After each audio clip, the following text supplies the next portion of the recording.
I'm Laura Spencer, and I'm here with Peter Gordon, and I just wanted to say a couple words about this book, The Susquehanna Valley. Peter Gordon took the book and republished it to share a history of Tioga County's origins. And the original author was Charles Pumpelly Avery, who he wrote this maybe about 1853. So it was about like 70 years after the founding of the white settlers of Owego. Right. And so he interviewed people who were young at the time and lived at that time. So the first white child born in Owego was a woman whose name...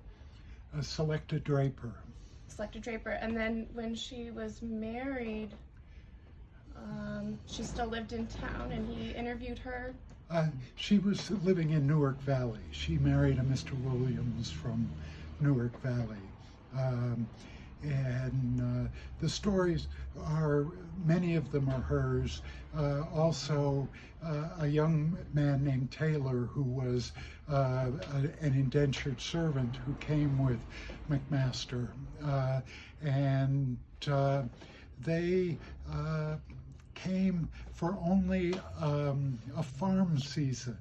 They planted a crop of corn and then went back up to the Mohawk River where they came from.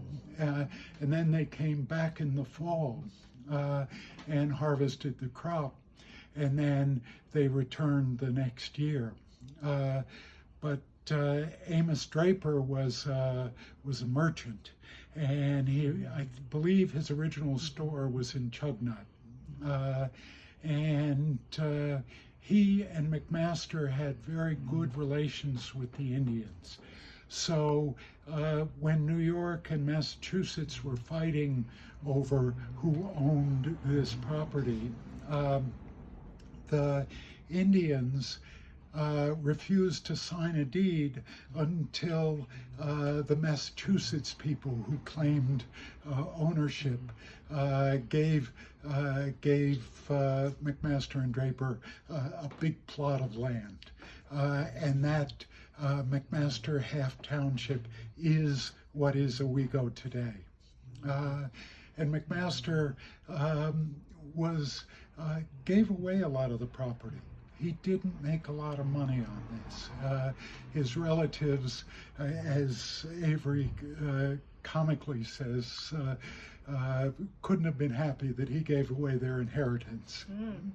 So to find out history of like the origins of how our village in Tioga County, the story of how that was created or came about from the settlers' view at the time, you can get more by reading this book.